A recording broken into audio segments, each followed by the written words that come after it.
जय हिंद बच्चों। आज हम लोग पढ़ेंगे क्या, ग्रामर। ग्रामर जीरो लेवल से कंप्लीट तक आप लोगों को पढ़ाएंगे, जीरो लेवल से कंप्लीट तक ग्रामर। तो पहले हम बात करते हैं ग्रामर की उत्पत्ति कहाँ से हुई। किसकी? ग्रामर की उत्पत्ति कहाँ से हुई। तो देखो, जब भी बच्चा कोई पढ़ना स्टार्ट करता है सबसे पहले क्या सिखाया जाता है उसको? ABCD। ABCD क्या होता है? लेटर होता है। क्या होता है? लेटर। तो वहीं से हमारा ग्रामर की उत्पत्ति भी होता है, लेटर।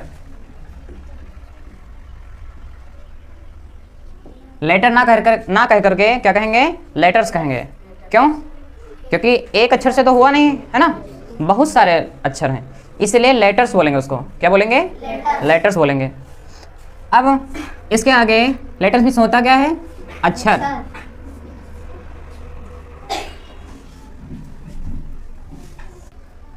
एक से अधिक लेटर होंगे, क्या लिखेंगे यहाँ पे? ये पेन चेंज कर लेना, एक से अधिक। कॉपी पेन लेकर बैठना है, तभी आप सीख पाएंगे, वैसे भूल जाएंगे। हम एक तरफ पढ़ा के जाएंगे, दूसरी तरफ भूल जाओगे। तो एक से अधिक क्या होंगे? लेटर्स। तो क्या बनेगा? वर्ड बनेगा। क्या बनेगा? वर्ड। लेकिन उसके पहले यदि हम लिखना चाहें तो क्या लिख सकते हैं? साउंड। क्या लिख सकते हैं? साउंड। जैसे कोई भी लेटर बोलते हैं उसमें क्या निकलता है? साउंड निकलता है ना। जैसे ए बोले तो ए है ना, बी का साउंड निकला, सी का साउंड निकला। तो ऐसे ही साउंड निकलते हैं। तो हम साउंड लिख सकते हैं, लेकिन ज़्यादा लेंथी हो जाएगा, बड़ा हो जाएगा, इसलिए लेटर साउंड ना लिख करके वर्ड लिखते हैं। वर्ड मीन्स क्या होता है? शब्द। क्या होता है? शब्द। एक से अधिक शब्द होंगे या एक से अधिक वर्ड होंगे तो क्या बनेगा? एक से अधिक शब्द होंगे, जैसे कि वाह एक शब्द हो गया, जा रहा है, 4 शब्द हो गए ना। तो शब्दों के समूह को क्या कहते हैं? सेंटेंस। अभी डिफिनेशन आगे पढ़ेंगे। वर्ड होंगे कितने? एक से अधिक। जितनी भी हिंदी इसमें हम लिखें उसको नीले पेन से, ब्लू पेन से, और जो भी इंग्लिश में लिखा है वो ब्लैक पेन से करना है। ठीक है, समझ में आया? एक से अधिक सेंटेंस होंगे तब क्या बनेगा? अभी तो सेंटेंस बना था, कब? एक से अधिक वर्ड होने पर, है ना। सेंटेंस मीन्स क्या होता है? वाक्य। क्या होता है? एक से अधिक सेंटेंस होंगे तो क्या बनेगा? पैराग्राफ। पैराग्राफ के बाद क्या करेंगे? लैंग्वेज। जब एक से अधिक पैराग्राफ होंगे तो क्या बनेगा? लैंग्वेज। एक से अधिक क्या बनेगा? लैंग्वेज। लैंग्वेज मीन्स क्या होता है? भाषा। अब हम पढ़ेंगे आगे सेंटेंस की डेफिनेशन। क्या पढ़ाने वाले थे? Sentence, definition of. इसके बाद क्या होगा? Definition of sentence. A sentence is a group of words which makes a complete sense, है ना। इस डेफिनेशन के कहने का तात्पर्य यह है कि शब्दों का वह समूह, वह अपने पापा के साथ, वह अपने पापा के साथ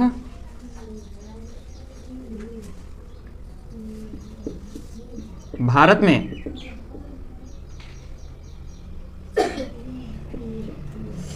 रहता है। ठीक है, वह अपने पापा के साथ भारत में रहता है। तो देखो 1 2 3 4 5 6 7 8 9 शब्द हैं। तो शब्दों का समूह बन गया। जैसे गांव में 4 लोग एक पास इकट्ठा होते हैं तो उसको क्या बोलते हैं? समूह बोलते हैं। आजकल औरतों के ज़्यादा समूह चलते हैं, लेडीज जो है समूह बना के ज़्यादा चलती हैं आगे, है ना। लेकिन थोड़ा शहरों में सही है, गाँव में जो औरतें हैं तो ग्रुप बनाकर बस बैठ के पंचायत दिन भर करती हैं, है ना। तो वो नहीं, शब्दों का समूह। कहने का तात्पर्य यह है शब्दों का समूह, यानी कि एक से अधिक जब शब्द एक पास होते हैं तो उस समूह का कोई अर्थ निकलता हो, है ना। तो इसका पूर्ण अर्थ निकल रहा है ना, वह अपने पापा के साथ भारत देश में रहता है, तो निकल रहा है ना। ये है। तो शब्दों का वह समूह, ए में से एक, सेंटेंस में वाक्य में है, ए में से एक, ग्रुप में समूह, आप इसका वर्ड्स में शब्दों, व्हिच मिस जो कि या जिसका, मेक्स मिस बनता है, ए में से कंप्लीट सेंस में पूर्ण अर्थ। ठीक है, शब्दों का वह समूह जिसका पूर्ण अर्थ बनता हो या निकलता हो उसे वाक्य कहते हैं, है ना।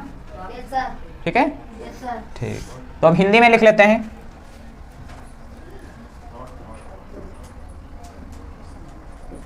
वाक्य की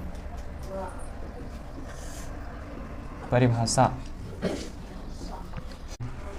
शब्दों का वह समूह जिसका पूर्ण अर्थ निकलता हो उसे वाक्य कहते हैं। ठीक है, इसका स्क्रीनशॉट कर लीजिए।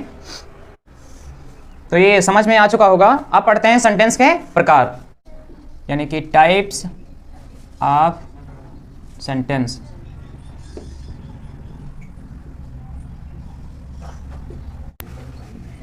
एक चार्ट बनाना है। पहला होता है सिंपल सेंटेंस। कौन सा? सिंपल।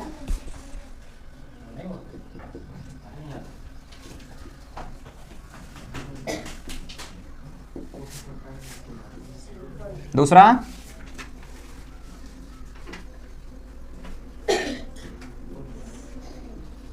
Compound sentence. तीसरा कौन सा? Last, third complex sentence. देखिए, टेंस मीन्स काल होता है जो आगे पढ़ेंगे, और सेंटेंस मीन्स वाक्य होता है ना। तो सिंपल सेंटेंस, कॉम्प्लेक्स सेंटेंस, दूसरा कौन सा? कंपाउंड सेंटेंस, तीसरा है कॉम्प्लेक्स सेंटेंस। यदि बात करें हिंदी में तो सिंपल सेंटेंस को क्या कहते हैं? वाक्य कहते हैं। सिंपल सेंटेंस को साधारण वाक्य। सोनो, क्या कहते हैं? साधारण वाक्य। कंपाउंड सेंटेंस को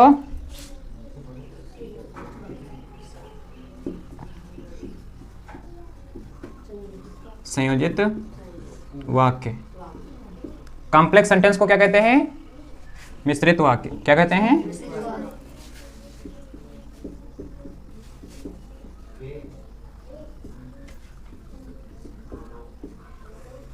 ये तो हो गए सेंटेंस के प्रकार। अब सिंपल सेंटेंस कितने प्रकार के होते हैं? तो टाइप्स ऑफ सेंटेंस।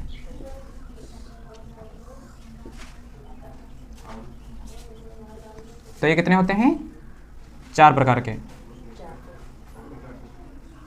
इनका फार्मूला होता है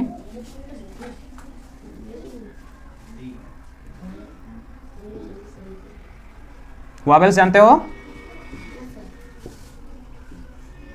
ए, ई, आई, ओ, है ना।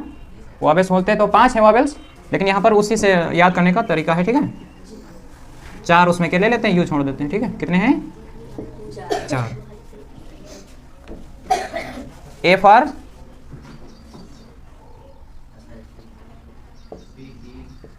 Assertive. A for assertive sentence. E for spelling सहित याद करना है। ठीक है, एक्सक्लामेटोरी।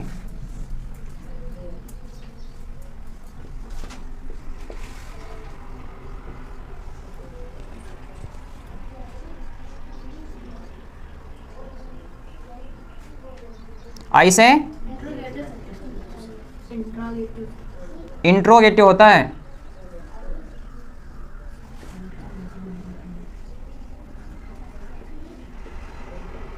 लास्ट में कौन सा है? ऑप्टेटिव। देखिए, होते 5 हैं, लेकिन यहां पर 4 ही पढ़ा जाएगा। ठीक है, वो 5वां जो है आप लोगों में अभी नहीं पढ़ा जाएगा, आगे पढ़ा जाएगा।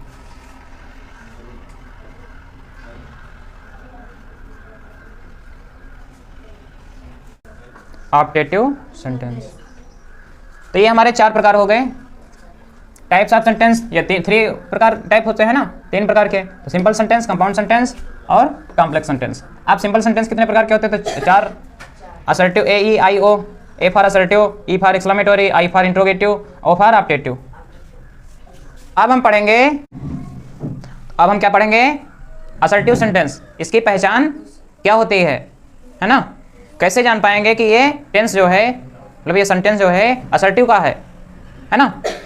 तो इसमें किसी कार्य या किसी घटना की, इसमें किसमें, असर्टिव में, इसमें किसी कार्य या किसी घटना की सकारात्मक अथवा नकारात्मक, ठीक है, सकारात्मक अथवा नकारात्मक सूचना मिलती है, उसे क्या कहते हैं, असर्टिव सेंटेंस कहते हैं। मिलती है, जैसे वह खाना खाता है तो क्या हो गया, सकारात्मक। वह विद्यालय नहीं जाता है तो यह हो गया नकारात्मक, क्योंकि इसमें नहीं शब्द आया है। क्या आया है, नहीं शब्द आया है। तो आइए लिखते हैं एग्जाम्पल में क्या लिखेंगे। एग्जाम्पल मीन्स उदाहरण।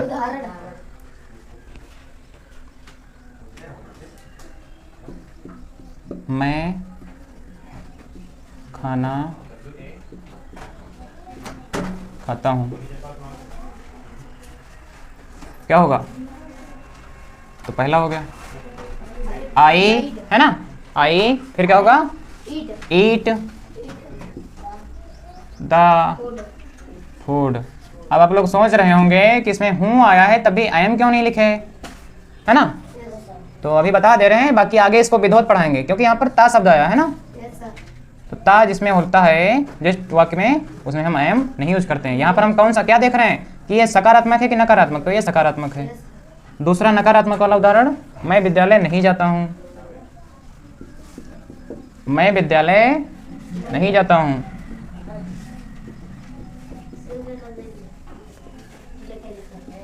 नहीं जाता हूँ।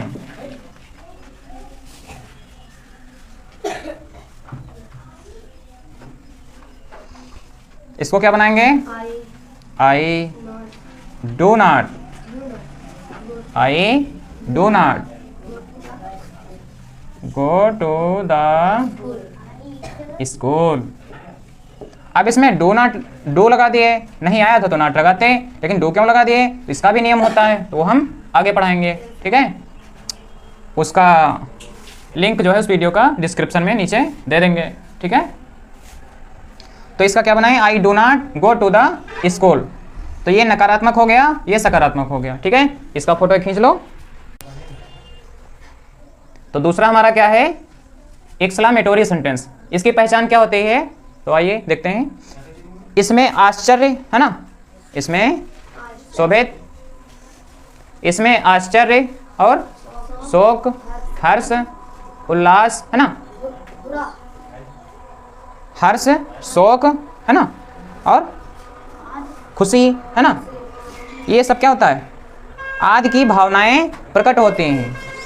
भावनाएं मतलब लगता है कि आज खुशी है ना, लगता है कि आज शोक है। शोक कब होता है, जब कोई ख़त्म हो जाता है ना, या कोई बीमार होता है ना। और खुशी कब होती है, जब किसी का बर्थडे होता है, बर्थडे, है ना। तुम्हारा बर्थडे कब है, नहीं है, अच्छा, तो बर्थडे क्यों नहीं है, बर्थडे मतलब बर्थडे, बर्थडे मतलब जन्मदिन। ये कब होता है, डेट ऑफ बर्थ जानते हो अपनी, नहीं जानते हो, जिस दिन डेट ऑफ बर्थ जो होती है, जन्मदिन, जन्मतिथि, ठीक है, उसी दिन मनाया जाता है। आजकल का फैशन है बर्थडे मनाने का, लेकिन वो केक खाते नहीं हैं, वो केक घसते हैं एक दूसरे के, केवल क्या, केवल ख़राब करने के लिए, है ना। ऐसा नहीं करना चाहिए। आजकल की जनरेशन जो है क्या करती है, केक लाती है, फिर पूरा केक जिसका बर्थडे होता है उसके चेहरे पर लगा दिया जाता है, लेप टाइप का। उसका शर्ट भी खराब, मतलब कपड़े भी खराब हो जाते हैं, और एक तो केक पूरा गया, ठीक है, वो तो कोई खाएगा नहीं। तो इतना पैसा अगर है तो गरीबों में बांट दो, है ना। लेकिन केक जो है किसी के चेहरे पर लगाने से रिस्पॉन्स ये है, किसी गरीब को दे दो, भूखा होगा, खा लेगा, तो आशीर्वाद देगा कि भैया हमारा खुश रहे। भैया भले ही तुम दूसरे के हो, लेकिन भैया खुश रहे कहेगा ना, तो खुश रहोगे। समझ में आया ना, ठीक। तो इसमें लिखते हैं उदाहरण में, जैसे कि अभी बताया है ना, किसी से भी कोई गलती हो जाती है तो क्या कहते हैं, कितनी शर्म की बात है, व्हाट ए सेम, है ना, व्हाट ए सेम, कितनी शर्म की बात है। दूसरा उदाहरण, how cold the days, how cold the days मतलब कहते हैं कितना ठंडा दिन है ना। लेकिन आज तो ठंडे के बाद है क्या, कितना गर्म दिन है। How beautiful the rain is, वर्षा कितनी सुखद है। जब वर्षा होती है तो कहते हैं आनंद आ रहा है ना, कितनी सुखद है, खुशी की बात है ना। किसानों के फसल में जब वर्षा होती है तो खुश हो जाते हैं ना, हम लोग किसान हैं, हमारी फसल में बरसात होती है तो खुश होते हैं। तो लिखते हैं एक्सक्लेमेटोरी में क्या होता है सोनू बताओ। इसमें शोभित बोलते रहो। इसमें आश्चर्य, शोक, हर्ष,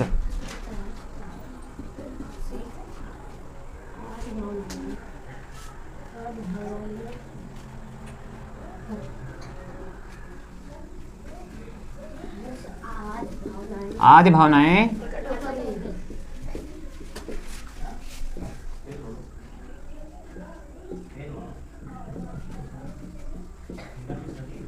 प्रकट होती हैं।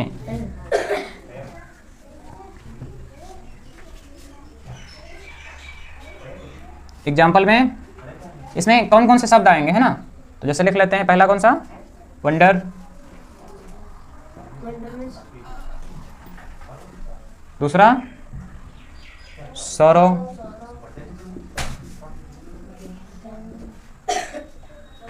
तीसरा जॉय,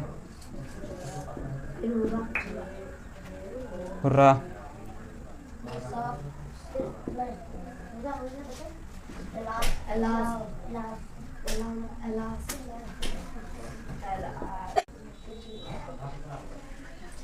वंडर मीन्स क्या होता है, आश्चर्य। सौरव मीन्स शोक। Joy means hurrah means alas means भी शोक होता है, शोक दुख है ना। ठीक, इसका एग्जाम्पल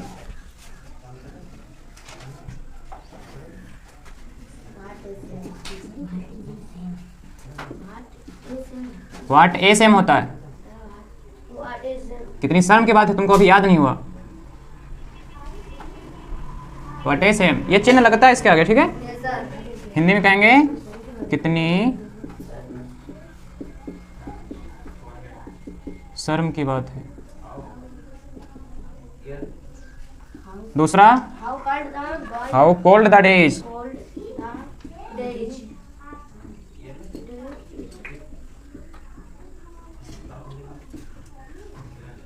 कितना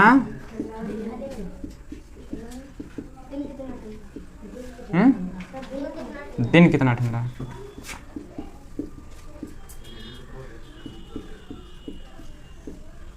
चालू है, दिन कितना ठंडा है। तीसरा भी लिख देते हैं, हाउ ब्यूटीफुल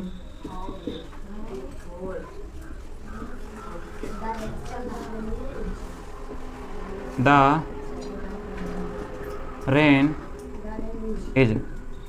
आगे नहीं आ रहा था इसलिए यहाँ लिख दिया। ये चिन्ह है, वर्षा कितनी सुखद है। वर्षा कितनी सुखद है, समझ में आया ना। ये होगी पहचान। इसमें आश्चर्य, शोक, हर्ष आदि भावनाएं प्रकट होते हैं। ये शब्द आते हैं और ये एग्जाम्पल है, ठीक है। ठीक, इसको हम साफ कर देते हैं। इंट्रोगेटिव सेंटेंस,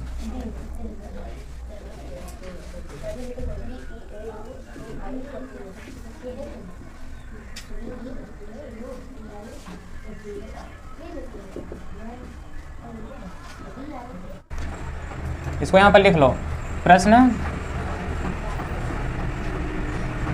वाचक वाक्य। तो देखिए तीसरा हमारा कौन सा है, इंट्रोगेटिव सेंटेंस। कौन सा है, इंट्रोगेटिव सेंटेंस। तो इंट्रोगेटिव सेंटेंस में क्या होता है, इसको हिंदी में कहते हैं प्रश्नवाचक वाक्य, ठीक है। यहीं से समझ में आ चुका होगा कि किसमें क्या होगा। प्रश्नवाचक वाक्य कौन से होते हैं, what, why, which, when, where, ठीक है। व्हाट मीन्स क्या, व्हाई मीन्स क्यों, व्हिच मीन्स कौन सा, व्हेन मीन्स जब कब, वेयर मीन्स कहाँ, ठीक है। आदि शब्दों का प्रयोग, आदि शब्द मतलब ये वाले शब्द, ठीक है। आदि शब्दों का प्रयोग प्रश्न पूछने में किया जाता है और अंत में प्रश्नवाचक चिन्ह कैसा होता है, ऐसा प्रश्नवाचक चिन्ह का प्रयोग किया जाता है। जैसे एग्जाम्पल में देखिए, तुम क्या कर रहे हो, प्रश्नवाचक चिन्ह का प्रयोग हुआ है ना। क्या शब्द आया है, जो ये तो है प्रश्नवाचक शब्द, ये प्रश्नवाचक चिन्ह है। तो इसको इंग्लिश में क्या बनाएंगे, व्हाट आर यू डूइंग। दूसरा एग्जाम्पल, तुम कहाँ जा रहे हो, तो वेयर आर यू गोइंग, कहाँ शब्द आया है, ये हमारा हो गया, देखो कहाँ लिखा है यहाँ पे, है ना, प्रश्नवाचक शब्द आया है और प्रश्नवाचक चिन्ह आया है। ठीक, अब देखते हैं लास्ट कौन सा बचा है, ऑप्टेटिव सेंटेंस है। तो लास्ट में और चौथा कौन सा है हमारा, ऑप्टेटिव सेंटेंस। इसको हिंदी में क्या कहते हैं, इच्छा सूचक वाक्य। ठीक है, इसमें अपनी इच्छाओं और भावनाओं को व्यक्त किया जाता है। जैसे आयु दीर्घायु हो, ठीक है, हम किसी को आशीर्वाद देते हैं या कहते हैं आयु दीर्घायु हो तुम्हारी, तो क्या है, अपनी इच्छा से दे रहे हैं ना, आपको ईश्वर सलामत रखे, मतलब अपनी इच्छा से तो दे रहे हैं ना आशीर्वाद। या कोई भी गार्जियंस अपने बच्चे को आशीर्वाद देते हैं तो क्या कहते हैं, आपको ईश्वर सलामत रखे, है ना। इंग्लिश में क्या बोलते हैं इसको, आयु दीर्घायु को, may you live long, may you live long, आपको ईश्वर सलामत रखे, इसको इंग्लिश में क्या कहते हैं, God bless you, God bless you. ठीक है, इसको दोबारा देखो, रिपीट करते हैं, ऑप्टेटिव सेंटेंस हिंदी में कहते हैं इच्छा सूचक वाक्य। इसमें इसकी पहचान क्या होती है, इसमें अपनी इच्छाओं और भावनाओं को व्यक्त किया जाता है। एग्जाम्पल में आयु दीर्घायु हो, आपको ईश्वर सलामत रखे। ठीक है, तो देखिए लास्ट में हमारा कौन सा है, इंपरेटिव सेंटेंस। कौन सा है, इंपरेटिव सेंटेंस। इंपरेटिव सेंटेंस को हिंदी में क्या कहते हैं, आज्ञा सूचक वाक्य। देखिए पहले से हमने ये इसलिए लिख लिया क्योंकि उसमें समय ज़्यादा लगता है, यदि हम साथ ही साथ लिखते हैं तो समय ज़्यादा लगता, और वीडियो वैसे भी काफ़ी ज़्यादा लंबा हो चुका है। इसमें आज्ञा परामर्श आदि प्रकट होता है, किसमें, इंपरेटिव सेंटेंस में। ये पांचवा है जो हमने क्या कहा था, आपके काम आने वाला, काम में अभी नहीं है, आगे आएगा, लेकिन फिर भी इसको पढ़ाए दे रहे हैं। ठीक है, इसमें आज्ञा परामर्श आदि प्रकट होता है। ठीक है, विनय भी प्रकट होता है, इसमें विनय नहीं लिखे, विनय मतलब रिक्वेस्ट, है ना। आज्ञा परामर्श विनय आदि प्रकट होता है। एग्जाम्पल में शांत रहो, तो बी क्वाइट शांत रहो, आर्डर दे रहे हैं ना, आदेश। क्या कहते हैं, हम पर दया करो, है मर्सी अपॉन अस, इसमें क्या हो रहा है, दया करो, मतलब विनय कर रहे, रिक्वेस्ट कर रहे हैं, किसी से प्रार्थना कर रहे हैं ना। कभी झूठ मत बोलो, ये सलाह में किसी को बता रहे हैं कि कभी झूठ मत बोलो, never tell a lie, understand.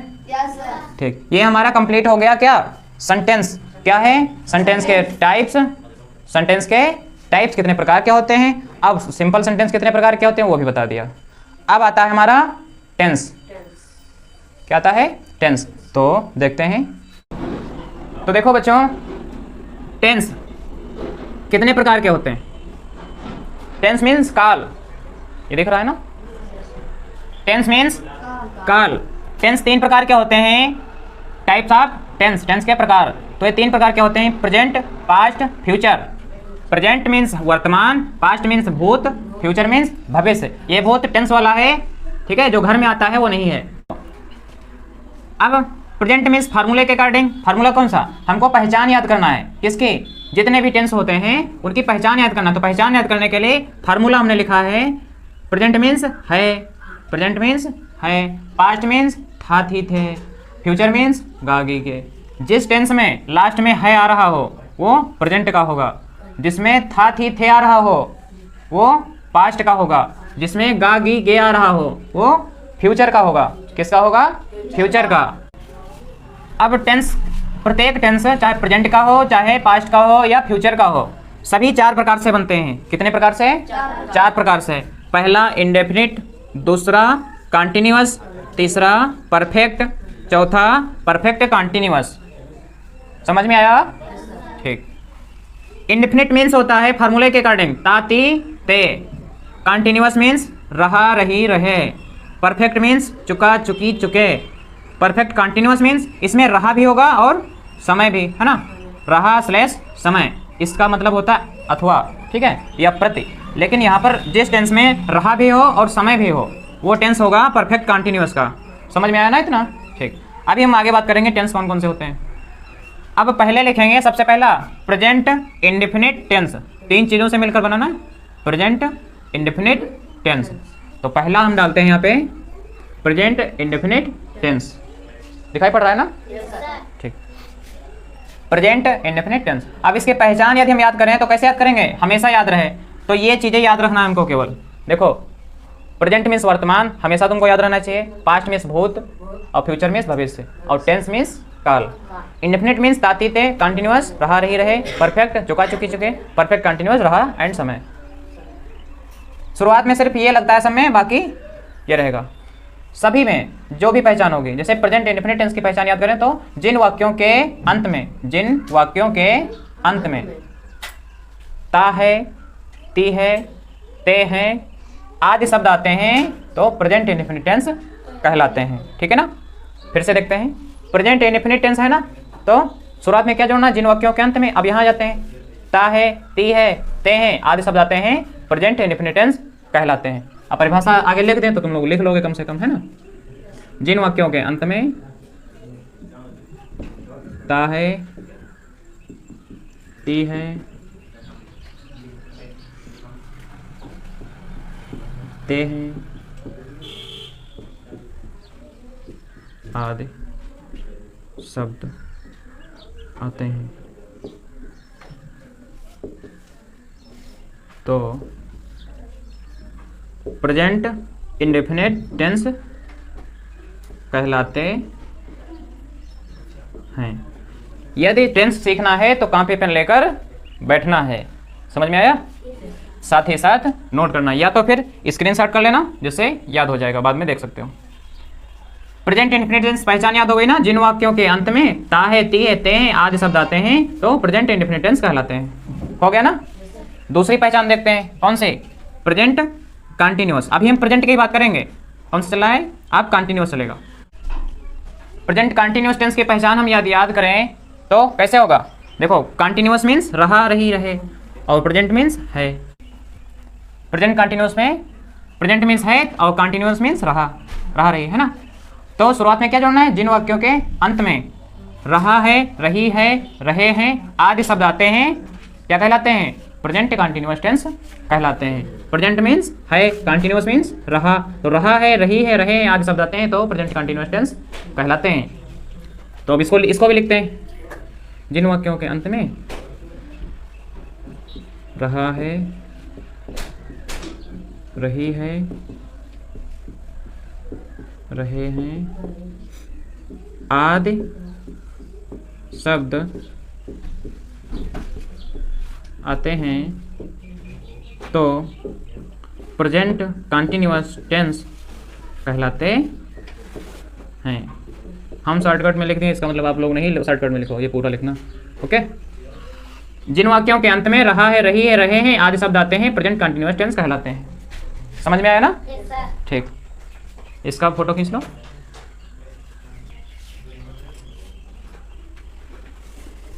अगला हमारा है, ये नहीं सब करना चाहिए था। प्रेजेंट के बाद क्या आएगा? परफेक्ट। ये जो है दोबारा से लिख देते हैं। जिन वाक्यों के अंत में, है ना। अब प्रेजेंट मीन्स क्या होता है? परफेक्ट मीन्स चुका, चुकी, चुके। तो जिन वाक्यों के अंत में चुका है, चुकी है, चुके हैं आदि शब्द आते हैं प्रेजेंट परफेक्ट टेंस कहलाते हैं। देखो इधर चार्ट में, परफेक्ट मीन्स चुका, चुकी, चुके, और प्रेजेंट मीन्स है। तो जिन वाक्यों के अंत में चुका है, चुकी है, चुके हैं आदि शब्द आते हैं प्रेजेंट परफेक्ट टेंस कहलाते हैं। लिख देते हैं। समझ में आया लोगोस?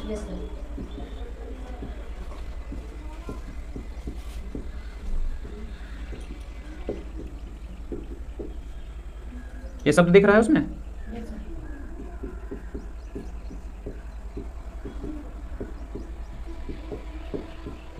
आदि शब्द आते हैं तो प्रेजेंट परफेक्ट टेंस कहलाते हैं। नहीं आया? बस हो गया।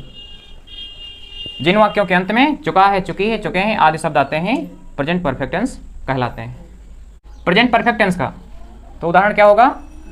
वहां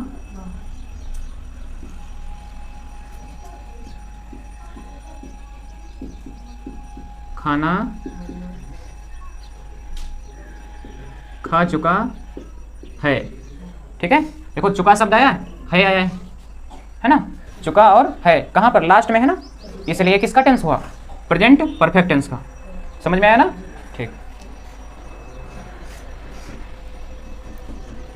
अभी इसके पहले जो था कौन सा? कंटिन्यूअस। तो इसका क्या होगा? वह खाना खा रहा है ना। देखो रहा शब्द आया है कंटिन्यूस में और है आया है, तो इसका मतलब क्या हुआ, ये प्रेजेंट कंटिन्यूस का हो गया। अभी वह खाना खाता है, तो किसमें का हो गया, प्रेजेंट इंडेफिनिट टेंस का, है ना। ठीक, तो ये तो हमारा था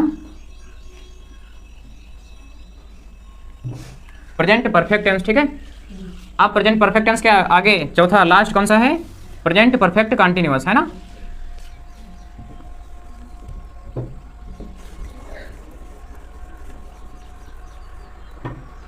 प्रेजेंट परफेक्ट कंटिन्यूअस, इधर तो आएगा नहीं, नहीं दिख रहा। ठीक, प्रेजेंट परफेक्ट कंटिन्यूअस टेंस, इसके पहचान क्या होगी, तो शुरुआत में क्या जोड़ना है, जिन वाक्यों के अंत में रहा, परफेक्ट कंटिन्यूअस में क्या होता है, रहा और समय साथ, और प्रेजेंट मीन्स है, तो जिन वाक्यों के अंत में रहा, रही, रहे और साथ में समय भी दिया होता है, क्या कहलाता है, प्रेजेंट परफेक्ट कंटिन्यूअस टेंस कहलाता है। ठीक है ना। जैसे एग्जाम्पल में देखते हैं, वह 2 घंटे से खाना बना रही है, वह 2 घंटे से खाना बना रही है, तो देखिए रहा शब्द भी आया, है भी आया और समय भी दिया है 2 घंटे, है ना। ठीक, इसकी पहचान लिख देते हैं, जिन वाक्यों के अंत में रहा, रही, रहा है, रही है, रहे हैं और साथ में समय भी दिया होता है, क्या कहलाते हैं, प्रेजेंट परफेक्ट कंटिन्यूअस टेंस कहलाते हैं। दिख रहा है ना। ठीक, समझ में आया ना। जिन वाक्यों के अंत में रहा है, रही, रहे हैं और साथ में समय भी दिया होता है, प्रेजेंट परफेक्ट कंटिन्यूअस टेंस कहलाते हैं। ठीक है, एग्जाम्पल ये रहा इसका, प्रेजेंट परफेक्ट कंटिन्यूअस टेंस का। अब इसको सॉल्व करते हैं। तो देखिए पास्ट इंडेफिनिट टेंस की पहचान कैसे याद करेंगे। पास्ट मीन्स था, थी, थे।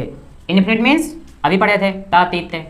तो ता, ती, ते, ता था, ती थी, ते थे। सबसे शुरुआत में क्या लिखेंगे, जिन वाक्यों के अंत में, इंडेफिनिट मीन्स था, पास्ट मीन्स था, है ना। हाँ, तो जिन वाक्यों के अंत में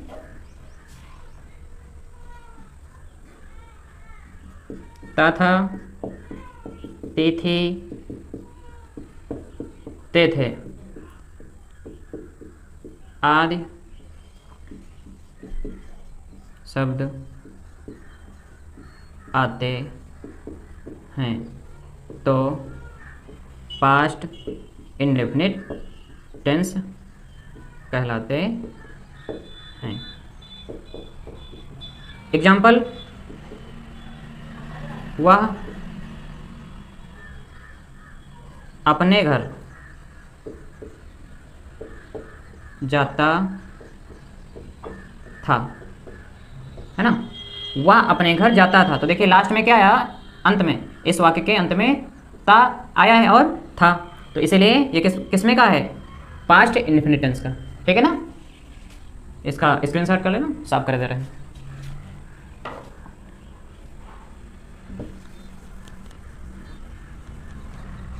अगली पहचान देखते हैं क्या है। तो अगला इंडेफिनिट के बाद क्या आता है, कंटिन्यूअस। इंडेफिनिट के बाद क्या आता है, कंटिन्यूअस। तो पास्ट कंटिन्यूअस डालेंगे, क्या डालेंगे, past continuous tense, past continuous tense. तो इसमें भी क्या होगा, जिन वाक्यों के अंत में कंटिन्यूअस मीन्स क्या पढ़े थे, रहा, क्या पढ़े थे, कंटिन्यूअस मीन्स रहा, रही, रहे और पास्ट मीन्स था। तो जिन वाक्यों के अंत में रहा था, रही थी, रहे थे आदि शब्द आते हैं, क्या कहलाते हैं, पास्ट कंटिन्यूअस टेंस कहलाते हैं। तो देखिए जिन वाक्यों के अंत में इसकी पहचान लिखते हैं, रहा था, रही थी, रही थी, रहे थे आदि शब्द आते हैं तो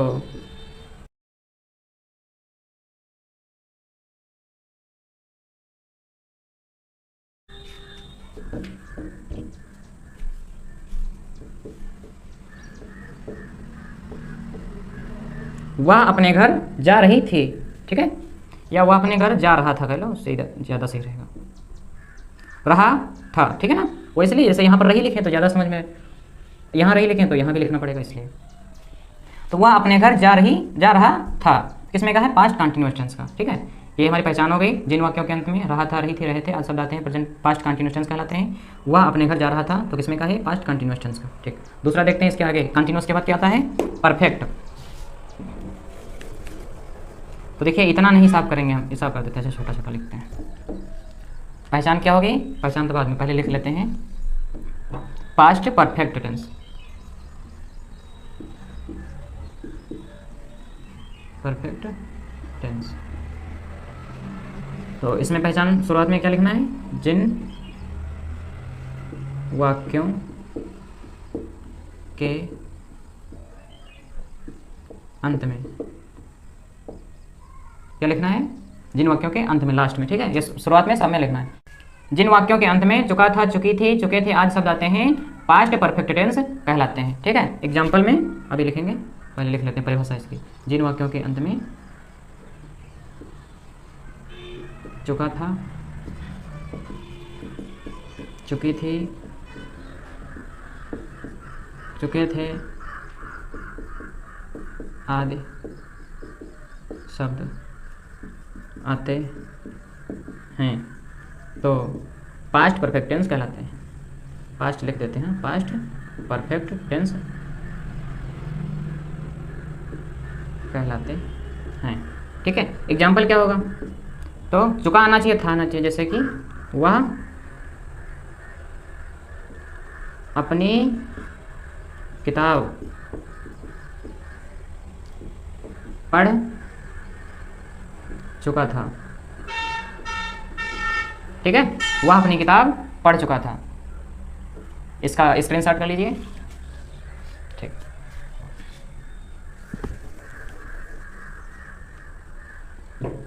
ये नहीं हिसाब करना है।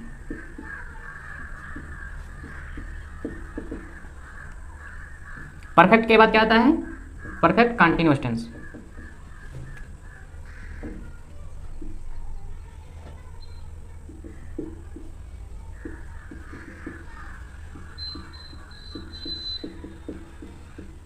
परफेक्ट कंटिन्यूअस टेंस किसमें का, पास्ट का। तो इसके मीन्स क्या होता है, रहा समय, है ना, फार्मूले के अकॉर्डिंग।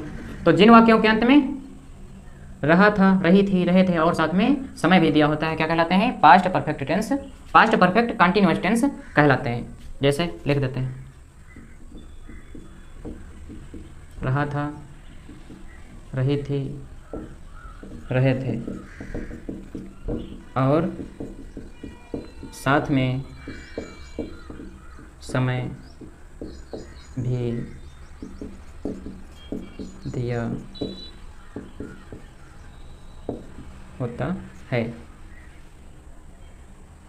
क्या कहलाते हैं, तो पास्ट परफेक्ट कंटिन्यूअस टेंस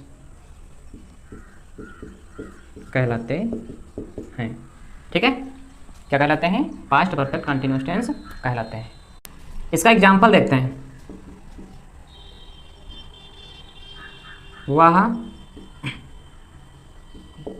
2 दिन से विद्यालय जा रही थी, देख रहा है ना, ठीक। तो देखिए वह 2 दिन से, ये क्या है, समय है, रही ये भी आया, थी ये भी आया, तो तीनों चीज़ें प्रयोग हुई ना। जिन वाक्यों के अंत में रहा था, रही थी, रहे थे, तो रहा था, रही थी लास्ट में आया।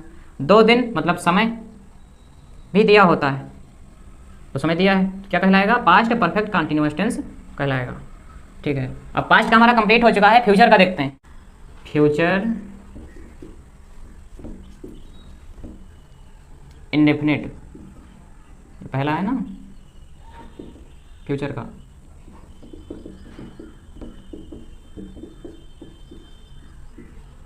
फ्यूचर इंडेफिनिट टेंस, इसकी पहचान क्या होगी? आज हम पहचान के बारे में बात कर रहे हैं ना, तो ये जितने टेंस है सभी के पहचान ही याद कर लेते हैं। जैसे फ्यूचर मीन्स गा की गे और इंडेफिनिट मीन्स ता। तो जिन वाक्यों के अंत में, आप थोड़ा स्पीड में से चलते हैं, के अंत में ता होगा, ती होगी, ते होंगे, आदि शब्द आते हैं, तो फ्यूचर इंडेफिनिट टेंस कहलाते हैं। ठीक है, जिन वाक्यों के अंत में ता होगा, ती होगी, ते होंगे आदि शब्द आते हैं तो फ्यूचर इंडेफिनिट टेंस कहलाते हैं। इसका एग्जांपल क्या होगा? वह से वह की जगह पर दूसरा कुछ लेते हैं। हम अपना कार्य करते होंगे। ठीक है, तो देखिए लास्ट में ता शब्द आया है और होंगे भी आया है, ते होंगे, है ना। तो हम अपना कार्य करते होंगे, ये किसमें बात कर रहा है? फ्यूचर इंडेफिनिट में। तो देखिए आया है ना, ता होगा, ती होगे, ते होगे आज बताते हैं, तो क्या फ्यूचर इंडेफिनिट टेंस कहलाते हैं। तो ये हमारा सेंटेंस किसमें का हो गया, मतलब हाँ वाक्य, हम अपना कार्य करते होंगे, फ्यूचर इंडेफिनिट टेंस। तो इसको लिख लेगा। दूसरा कौन सा है? Future continuous.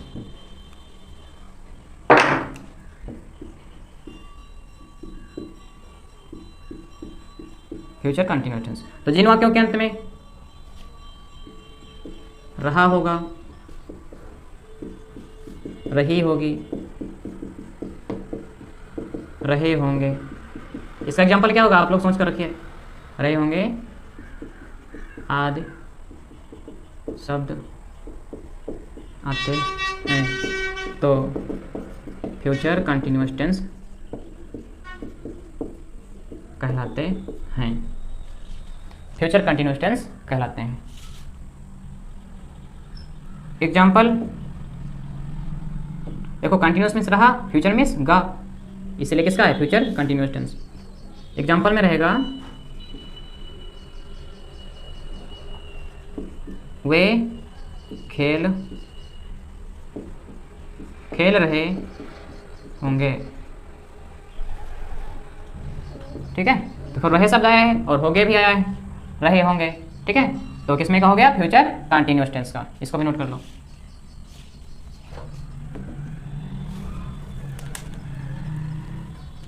इन टेंसों को कैसे बनाया जाता है, ये जो सेंटेंस हैं इनको कैसे बनाना है वो आगे बताएंगे। ठीक है,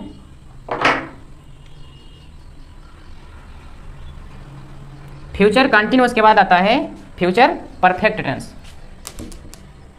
तीसरा फ्यूचर परफेक्ट टेंस। तो इसमें क्या होगा? परफेक्ट मीन्स चुका, तो जिन वाक्यों के अंत में चुका होगा, चुकी होगी, चुके होंगे, चुका होगा, चुकी होगी, चुके होंगे,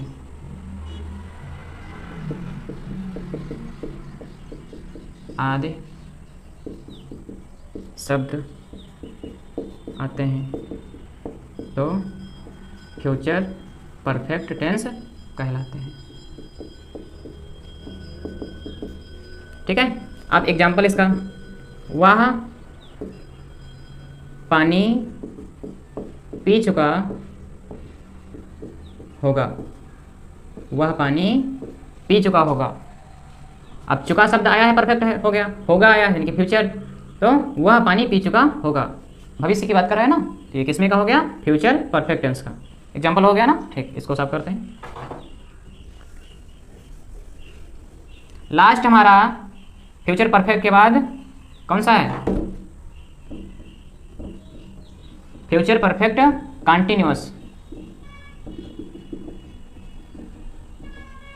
टेंस। इसमें क्या होगा, जिन वाक्यों के अंत में परफेक्ट कंटिन्यूअस मीन्स क्या होता है, रहा समय, तो जिन वाक्यों के अंत में रहा, रही, रहे और साथ रहा होगा, रही होगी, रहे होंगे और साथ में समय भी दिया होता है, क्या कहलाएगा, फ्यूचर परफेक्ट कंटिन्यूअस टेंस। तो इसको लिख देते हैं, जिन वाक्यों के अंत में रहा होगा, रही होगी, रहे होंगे आदि शब्द आते हैं। रहा होगा, रही होगी, रहा होगा, रही होगी, रहे होंगे आदि शब्द आते हैं और साथ में समय भी दिया होता है, तो फ्यूचर परफेक्ट कंटिन्यूअस टेंस कहलाते हैं। ठीक है, एग्जाम्पल क्या रहेगा इसका, अभी बताए थे, वह 3 साल से लिख लेते हैं, 3 साल से अपना कार्य कर रहा होगा।